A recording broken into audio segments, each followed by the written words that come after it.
ሰላም ጤና ይስጥልን በመላው የአሜሪካ ስቴት ለምትገኙ የኛ ሰው ትውልደ ኢትዮጵያውያን በሙሉ እንደምን አላችሁ እንደምን ቆያችሁ እንዲሁም ከአሜሪካ ውጭ በተለያየ ሀገር ሆናችሁ ይሄን ዜናና መረጃ መስማት ለምትፈልጉና ለምትወዱ ሁሉ በቅድሚያ ሰላምታችን በእያላችሁበት የዓለም ጥግ ሁሉ ይድረሳችሁ። ዛሬ ሁለት ወሳኝ ትኩስ አሁን የወጡ ከኢሚግሬሽን ጋር የተያያዙ መረጃዎችን አቀርብላችኋለሁ።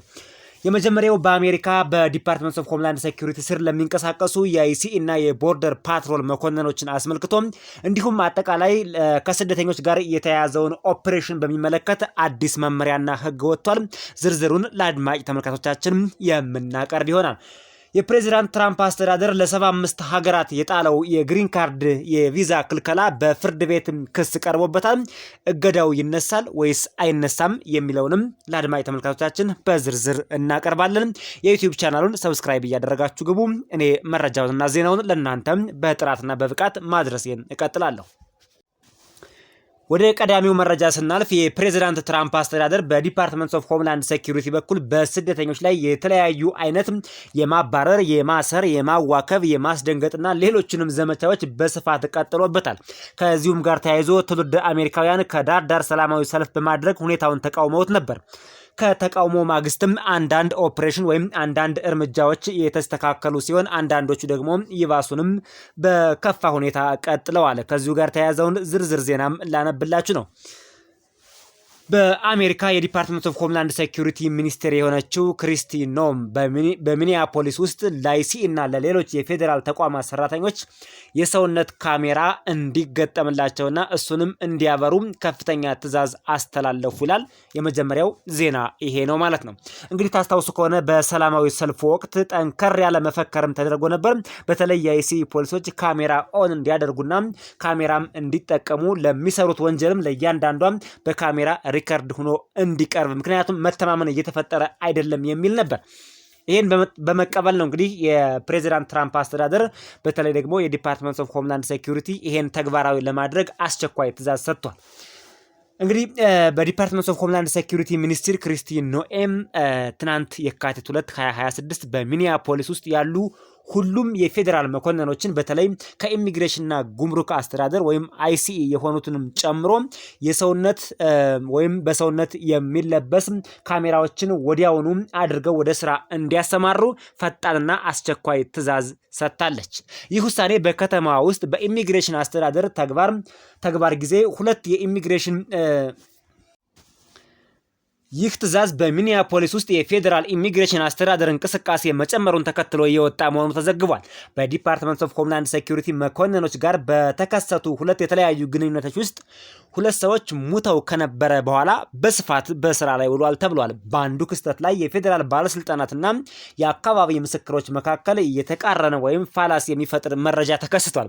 ህብረተሰቡ የሚለው ግለሰቡ ምንም አይነት ትጥቅ እንቅስቃሴም አላደረገም፣ የአይሲ ፖሊሶችንም ለመግደል አልሞከረም ያሉ ሲሆን ፖሊሶች ደግሞ የዲፓርትመንት ኦፍ ሆምላንድ ሴኩሪቲ እና የአይሲ ፖሊሶች ማለት ነው አሌክስ ፕሪቲ እኛን ተኩሶ ሊገለን ነበር፣ ታጥቋል፣ እንዲሁም የተለያዩ የጦር መሳሪያዎችንም ይዞ አግኝተነዋል የሚል መረጃ አቅርበዋል። በሁለቱ መካከል ከፍተኛ የሆነ የመረጃ ጋፕ ወይም ኢንኮንሲስተንሲ የተፈጠረ ሲሆን አሁን ግን ይሄን ለማስተካከል ክሪስቲ ኖም እንግዲህ ምን ብላለች? በእያንዳንዱ የአይሲኢ ፖሊስ ደረት ላይ ወይም የሰውነት ክፍል ላይ ካሜራ ገጥማለው ስትል በይፋ ትዕዛዝ አስተላልፋለች።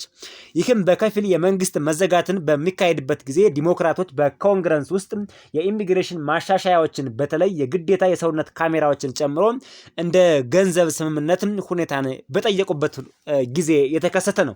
እንግዲህ በአሜሪካ በነጩ ቤተ መንግስት ውስጥ በተለይ ደግሞ ዲሞክራቶች እያነሱት የሚገኙት አንደኛው ነጥብ የአይሲ ኤጀንቶች ጭንብል መልበስ እንዲያቆሙ እንዲሁም ቦዲ ካሜራ እንዲያደርጉ ያለ ፍርድ ቤት ትዕዛዝ ማንኛውንም ሰው እንዳያስሩ፣ እንዳይፈልጉ፣ እንዳይቆጣጠሩ፣ እንዳይከታተሉ፣ ቤት ሰብረው እንዳይገቡ የሚሉ በርካታ ሀሳቦችን አንስተው ነበር። በጀትም እስካሁን አልጸደቀም። የዲፓርትመንት ኦፍ ሆምላንድ ሴኩሪቲ የአይሲ ፖሊሶች በጀት አልጸደቀም። እስካሁን ገና ኮንግረስ ቢሰበሰብም ምርጫ አልተካሄደም ማለት ነው። ይሄን ለማርገብ ነው እንግዲህ ትንሽዬ የምትባል ማስተካከያ ያደረጉት። ይሄ ኢምንት የሆነ ብዙም የማይጠቅም ማስተካከያ ነው የተደረገው ማለት ነው። በጣም የሚፈለገው እንግዲህ የተከበራቸው አድማጭ ተመልካቾቻችን የአይሲ ፖሊሶች ያለ ፍርድ ቤት ትዕዛዝ ወደ እያንዳንዱ ቤት እንዳይገቡ፣ እንዳይፈትሹ፣ እንዳይይዙና እንዳይፈልጉም ጭምር የሚለውን ነበር በጣም የምንፈልገው። እሱ ግን መረጃውን ቀጥሎ እናቀርብላችኋለን። በሚገርም ሁኔታ አልተሳካም ማለት ነው። የሰውነት ካሜራ አስፈላጊነቱ እንግዲህ በዲፓርትመንት ኦፍ ሆምላንድ ሴኩሪቲ እንደተላለፈው መረጃና መመሪያ መሰረት ከሆነ የሰውነት ካሜራዎች በፖሊስና በህግ አስከባሪ መኮንኖች በተለይ በአይሲኢ ፖሊሶች በቦርደር ፓትሮልና በሲቢፒ ወይም ሌሎች የፌዴራል ኤጀንቶች ላይ ትልቅ ጠቀሜታ እንዳለው የአሜሪካ መንግስት ይገነዘባል። የመጀመሪያው ግልጽነትና ተጠያቂነት እንዲኖር ነው። የተኩስ ክስተት፣ አፈና ወይም ግጭት በተከሰተ ጊዜ የቪዲዮ ማስረጃ ይኖራል። ይህም መኮንኑ ትክክለኛ እርምጃ ወስዷል ወይስ አላደረገም የሚለውን በግልጽ ለማሳየት ይፈለጋል ካሜራው ተብሏል። ሁለተኛው የውሸት ክስቶችን ለመቀነስ ብዙ ጊዜ ሰዎች ፖሊስ እንዲህ አደረገኝ ብለው ያስተባብላሉ። ካሜራ ካለ ይህን ይቀንሳል። በተቃራኒው መኮንኑ የተሳሳተ ነገር ካደረገ ደግሞ በማስረጃ ተይዞ የአይሲኢ ኤጀንት ወይም አጠቃላይ እነዚህ ቦርደር ፓትሮል የምንላቸውንም ጨምሮ በህግ ቁጥጥር ስር ለማዋል ይጠቅማል ይላል። ሌላው የመኮንኖች ደህንነት ወይም እነዚህ የአይሲኢ የቦርደር ፓትሮልና የሲቢፒ የሚባሉት የነዚህ ኤጀንቶች ወይም ፖሊሶች ደህንነትን ለመጠበቅ ነው ይላል። ሰዎች ካሜራ እንዳለ ሲያውቁ የመጠቃት ወይም የማጥቃት እንቅስቃሴ ማድረጋቸውን ይቀንሳሉ ተብሎ ይታሰባል። ለምሳሌ ይሄ በረዶ መወርወር፣ ድንጋይ መወርወር፣ እንደዚህ አይነት ጭቃ መወርወር አይነት ነገሮች የአይሲኢ ፖሊሶች ላይ እየተከሰተ ስለሆነ ካሜራ ካለ ግን ይሄን ይከላከላል። የአይሲኢ ፖሊሶች ላይም ተተኩሶ እንኳን ለመግደል ሙከራ ቢደረግ ይሄን ለመከላከል ያስችላል ሲሉ ነው። እንግዲህ አብዛኛው ለራሳቸው የሚፈልጉት ነው። ለስደተኞች ብዙም የሚጠቅም ለውጥ አላደረጉም። የህግ ማስረጃ በጥራት ለማቅረብም ያግዛል። የፍርድ ቤት ፕሮሰስና አጠቃላይ የህግ መረጃዎችን ያጠናክራል የሚል ነው። ይህን ብዙ እኛ ስደተኞች አልተጨነቅንበትም። በእርግጥ አስፈላጊ ነው። ካሜራ መኖሩ እጅግ በጣም አስፈላጊ ነው። ቀጣዩ ዜና ደግሞ የሚሆነው ያለ ፍርድ ቤት ትዕዛዝ የአይሲኢ ወይም የቦርደር ፓትሮል ምንበላቸው አጠቃላይ በዲፓርትመንት ኦፍ ሆምላንድ ሴኩሪቲ ስር የሚንቀሳቀሱ የፖሊስ መኮንኖች ያለ ፍርድ ቤት ትዕዛዝ የሚፈልጉትን ሰው እንዲያስሩ፣ እንዲመረምሩና አፈላልገው እንዲያገኙ ትዕዛዝ ተሰጥቷቸዋል ማለት ነው። ይሄ እንግዲህ ትንሽ አስቸጋሪው ነገር እንደ ትውልደ ኢትዮጵያን እንደ አጠቃላይ እንደ ስደተኛ የማንፈልገው ይሄኛውን ነው። ያለ ፍርድ ቤት ትዕዛዝ የአይሲኢ ፖሊሶች እንዲሁ ድንገት እየያዙ ስራ አላሰራን እያሉ ስለሆነ ስራ አላሰራን እያሉን ብቻ ሳይሆን ፍርድ ቤት ሳይወስንብን በአይሲኢ ፖሊሶች ብቻ ታስረን እስከ ዲፖርቴሽን የምንደርስበት አሰቃቂ ነገር እየተፈጠረ ስለሆነ ይሄን ነበር የማንፈልገው። ይሄን ግን እንደ ትዕዛዝ አውጥተውታል በአሳዛኝ ሁኔታ። ዝርዝሩን ላንብብላችሁ። የአይሲኢ ወኪሎች ያለ ፍርድ ቤት ትዕዛዝ ስደተኞችን ማሰር የሚችሉበት ሁኔታ ተፈቅደዋል ይላል። ዋሽንግተን ዲሲ የካቲት 3 2026 የአሜሪካ የኢሚግሬሽንና የጉምሩክ አስተዳደር ውስጣዊ መመሪያዎች በቅርቡ የተለቀቁ ሲሆን ይላል ወኪሎቹ ያለ ፍርድ ቤት የተሰጠው ዋስትና ወይም ደግሞ ይሄ ጁዲሻል ዋራንት የምንለው ማለት ነው ስደተኞችን ማሰርና ማቆየት የሚችሉባቸውን ሁኔታዎች በይፋ ፈቅደዋል። ይህም በህገ መንግስታዊ መብቶችና በኢሚግሬሽን አስተዳደር ላይ ክርክርን ፈጥረዋል ይላል። በአሜሪካ የኢሚግሬሽን ህግ መሰረት የአይሲኢ ወኪሎች ሰው ህገወጥ በሆነ መንገድ በሀገር ውስጥ እንዳለ ምክንያታዊ ጥርጣሬ ካላቸው ዋስትና ከመሰጠቱ ወይም ከዋስትና ውጭ ወይም ዋስትና ከመሰጠቱ በፊት ሊሸሽ እንደሚችል ካረጋገጡ እና ያለ ዋስትና ማሰር ይችላሉ ይላል።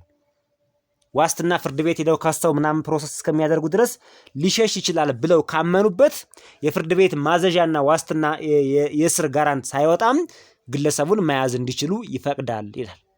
አዲሱ መመሪያ ይህን መስፈርት የበለጠ አጠናክሮታል። ከዚህ ቀደም ረጅም ጊዜ መሸሽ የሚችል ሰው ብቻ ከሚባል ይልቅ ከቦታው በፍጥነት መሸሽ የሚችል ማንኛውም ሰው ሊያካትት ይችላል ተብሏል። ከዚህ በፊት የነበረው ረጅም ጊዜ ፕሮሰስ ሲሄድ የፍርድ ቤት ትዕዛዝ እስኪመጣ ድረስ ረጅም ጊዜ ስለሚወስድ ሊሸሽ ይችላል ነው የሚለው።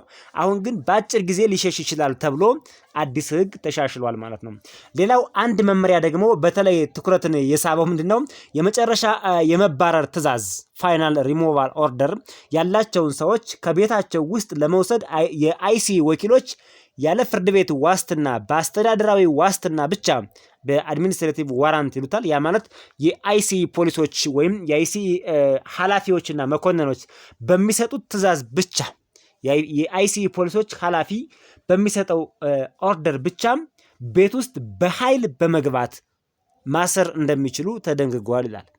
ይህ ከቀደመው መመሪያ ጋር ተቃራኒ ሲሆን ቀደም ሲል በአብዛኛዎቹ ጊዜያት የቤት ለቤት ፍቃድ ወይም የፍርድ ቤት ዋስትና እንደሚፈለግ ይገልጽ ነበር። አሁን ግን ከዚህ በተቃራኒው እየተሰራ ነው ማለት ነው። የስደተኞች መብት ተሟጋቾች ይህ ፖሊሲ የአራተኛውን ማሻሻያ የአሜሪካ ህገ መንግስት ማለት ነው ፎርዝ አመንድመንት የሚባለውን የሚጥስ መሆኑን በ4 ነጥብ አረጋግጠዋል። የአይሲ ኤጀንቶች ግን በሲቪል የኢሚግሬሽን ጉዳዮች ላይ አስተዳደራዊ ዋስትና በቂ መሆኑን ጠቅሰው ይከራከራሉ ይላል። እንግዲህ የስደተኞች መብት ድርጅቶች ምክር የሚሰጡት የአይሲ ሲመጣ የፍርድ ቤት ዋስትና እንዲያሳይ አሁንም ጠይቁ እያሉ ነው። በሩን መክፈት አቁሙ ወይም ቤታችሁን እንዳትከፍቱ የሚል ትዕዛዝ ይሰጣሉ። ዝም ማለትና ጠበቃ መጠየቅ መብታችሁ ነው የሚል ትዕዛዝ ይሰጣሉ። ይሁን እንጂ እነዚህ እንግዲህ የስደተኞች መብት ተሟጋቾች ናቸው፣ ኤክስኪዩቲቭ አይደሉም፣ ህግ አስፈጻሚዎች አይደሉምና የአይሲ ኤጀንቶችን ለማስቆም ትክክለኛው እርምጃ መሆን ያለበት በፍርድ ቤት ልክ ፕሬዚዳንት ትራምፕ ለ75 ሀገራት ወደ በኋላ ላይ ዜናውን እንመጣበታለን ለ75 ሀገራት የቪዛ እገዳ አድርገው ነበር። በፍርድ ቤት ተከሰው ሊያቆሙ የሚችሉበት አግባብ እየታየ ነው። የኢትዮጵያን ቲፒኤስ ተቋርጦ ነበር በዲፓርትመንት ኦፍ ሆምላንድ ሴኩሪቲ በፍርድ ቤት እንደታገደ አይተናል። ስለዚህ አሁንም በፍርድ ቤት ይሄ ነገር መስተካከል እንዳለበት እና ጉዳዩ ወደ ፍርድ ቤት በአጭር ጊዜ ካልሄደ ግን ለትውልደ ኢትዮጵያውያን አጠቃላይ ለስደተኞች ከፍተኛ ስጋትን የፈጠረ እንደሆነ በር ሰብረው መግባት ማለት እጅግ በጣም አስቀያሚ ነገር ነው።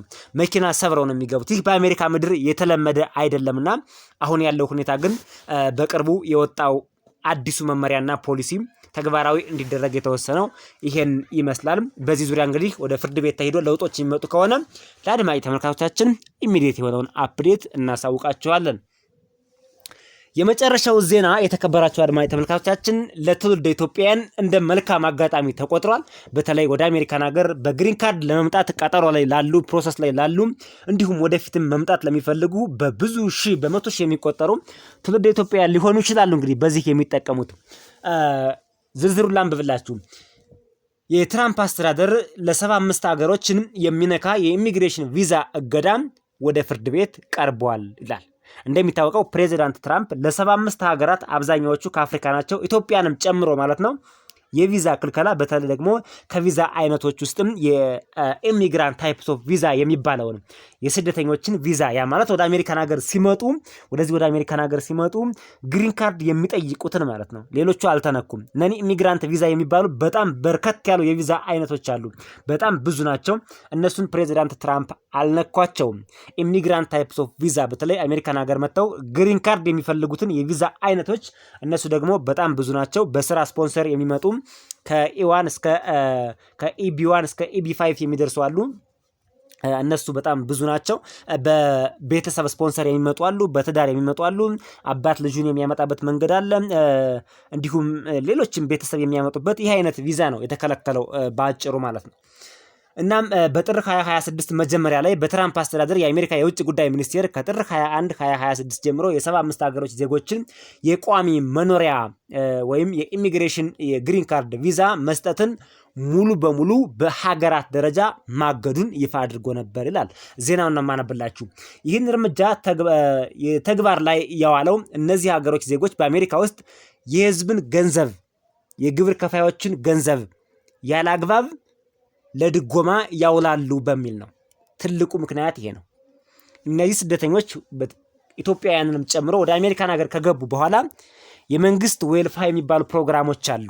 እነዚህ ፉድ ስታምፕ የሚባሉ አሉ፣ ለቻይልድ ኬር የሚሰጡ አሉ፣ እንዲሁም ለአቅመ ደካሞች የሚሰጥ ገንዘብ አለ፣ ለመድኃኒት ሜዲኬር ብዙ ናቸው። የመድኃኒት ራሱ ታይፑ የተለያየ ነው። የህክምና ብዙ አይነት የመንግስት እንዳጠቃላይ የመንግስት ጥቅማ ጥቅም ወይም ድጎማ እንበላቸው በአሜሪካ መንግስት የሚደገፍ በጀት ነው ይሄኛው።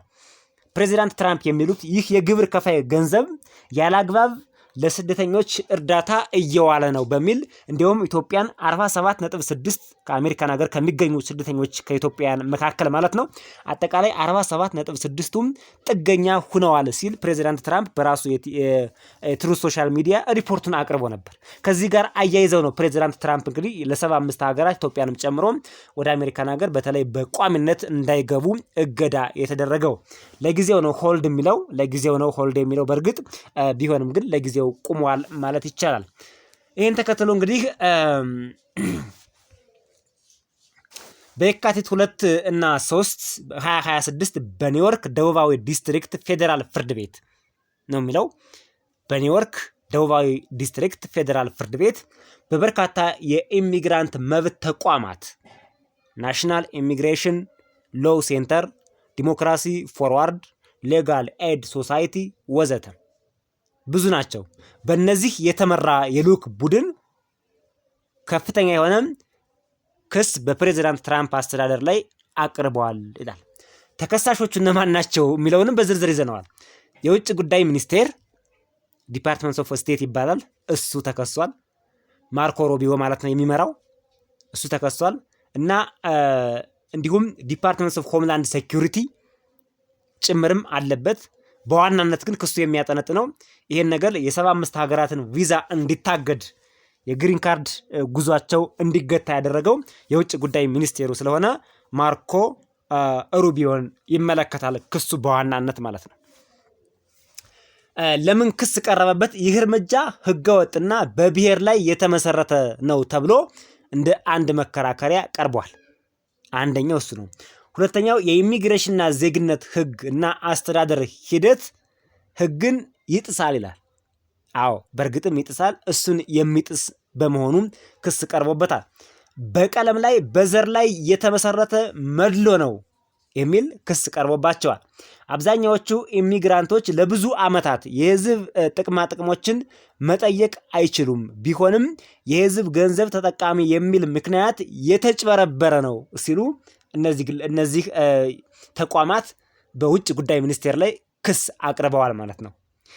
ሌላው ቤተሰብ መሰባሰብና ስራ ላይ የተመሰረተ የኢሚግሬሽን ህግን እየጎዳ ነው። በአጠቃላይ የቤተሰብ መበተን እያመጣ ነው ለማለት ፈልገው ነው። ይሄኛው የቤተሰብ መበተንና አሜሪካ ውስጥ ያለን የስራ እንቅስቃሴ የጎዳ ውሳኔ ነው ይላል። አዎ ፕሬዚዳንት ትራምፕ ተሳስተዋል። በነገራችን ላይ ፕሬዚዳንቱም የአባይ ግድብን ስፖንሰር አድርገነዋል በእኛ በከፍተኛ በጀት እና እኛ አሁን ከግብጽ ጋር እናደራድራለን ሲሉ ተደምጠዋል። ፕሬዚዳንቱ አብዛኛው የሚናገሯቸው ነገሮች መሬት ላይ የሌሉ እንዲሁ እንግዲህ ከእድሜ ብዛት አንጻር ሊሆን ይችላል እንጂ አሁን ትውልደ ኢትዮጵያውያን እዚህ አሜሪካን ሀገር አሉ። ልክ ነው። የመንግስት ድጋፍ ይጠቀማሉ። የፉድ ስታምፕ የምንላቸው፣ ሜዲኬር የምንላቸው፣ ሌሎችም የህክምና አይነቶች ቻይልድ ኬር የሚባሉ አሉ። ብዙ አይነት እርዳታዎች አሉ። እንደዚሁም ቀጥተኛ የገንዘብ ድጋፍ የሚሰጣቸውም አሉ። እያገኙ ሊሆን ይችላል እና የትውልደ አሜሪካውያን ግብር ከፋይ ወይም የትውልደ አሜሪካውያን የሚከፍሉትን የግብር ገንዘብ ያላግባብ እየበሉ ነው እዚህ አሜሪካን ሀገር ቁጭ ብለው ያስባሉ። ፕሬዚዳንቱም የሆነ የምቀኝነት፣ የተንኮልነት፣ የስስት መንፈስ ያለባቸው ይመስላሉ። ባጭሩ በጣም እንደዚህ አይነት ገብጋባ ፕሬዚዳንት ታይቶ አይታወቅም። የቬንዙዌላውን ፕሬዚዳንት ካሰሩ በኋላ እኮ ቬንዙዌላ ውስጥ ነዳጅ ለመውሰድ በዚህ ደረጃ የሚንገበገቡ ፕሬዚዳንት ናቸው። ይሄ ብቻም አይደለም ሌላም ግፍ ከገንዘብ ጋር የተያያዘ የስግብግብነት መንፈስ አድሮባቸዋል ይህ ፕሬዚዳንትና እጅግ በጣም አስቸጋሪ ነው። ከዚህ ጋር አያይዘው ነው እና ፕሬዚዳንቱን ውድቅ እናረጋቸዋለን እኛ። በነገራችን ላይ ትውልደ ኢትዮጵያውያን እኮ በብዙ ሺህ ከ100 ሺህ በላይ ከ200 ሺህ በላይ እስከ 500 ሺህ ድረስ ግብር የሚከፍሉ እዚህ አሜሪካን ሀገር አሉ፣ በዶላር ማለት ነው። ታዲያ እነሱ የሚከፍሉት ገንዘብ ለትውልደ ኢትዮጵያውያን ችግረኞች መዋል የለበትም እንዴ? ለነሱ ለፉድ ስታምፕ መዋል የለበትም? ለሜዲኬር መዋል የለበትም? እንዲሁም የገንዘብ ድጎማ ለሚያገኙት መዋል የለበትም እንዴ? ትውልደ ኢትዮጵያውያን ግብር አይከፍሉም ወይ አሜሪካን ሀገር ነው ጥያቄው። ትውልደ ኢትዮጵያውያን አሜሪካን አላገለገሉም ወይ ነው። ይሄን ፕሬዚዳንቱ ረስተዋል። ያው ፍርደ ገምድል ናቸው። በመሰለኝና በደሳለኝ የሚናገሩ ፕሬዚዳንት መሆናቸው ይታወቃል። በነገራችን ላይ ፕሬዚዳንቱ ከዚህ በኋላ ያላቸው የምርጫ ጊዜም ካለቀ በኋላ የተሰጣቸው ጊዜ ካለቀ በኋላ አንድ ፕሬዚዳንት በአሜሪካን ሀገር የሚመረጠው ለ2 ጊዜ ብቻ ነው። ከዚህ በኋላ አሜሪካን በፕሬዚዳንትነት እመራለሁ የሚል ህልማቸው ለአንዴና ለመጨረሻ ጊዜ ይከሽፋል። ይሁንና ባላቸው ጊዜ ግን ሰውን እየጎዱ ነው ለማለት ነው። ይሄ ክስ ፍርድ ቤት ቀርቧል። እኛ የተናገርነውም እንደ ክስ ሆኖ ቀርቧል ፍርድ ቤት ማለት ነው። ስለዚህ ፕሬዚዳንቱ እንደሚሸነፉ ምንም ጥርጥር የለውም። እናም ፍርድ ቤቱ እገዳውን አንስቶታል ወይስ አላነሳውም የሚለውን ልንገራችሁ። እስካሁን የተወሰነ ነገር የለም። ክሱ ገና በመጀመሪያ ደረጃ ላይ ነው እየታየ የሚገኘው። ፍርድ ቤቱ ገና ማስረጃዎችን፣ ክርክሮችን እየተመለከተ ነው።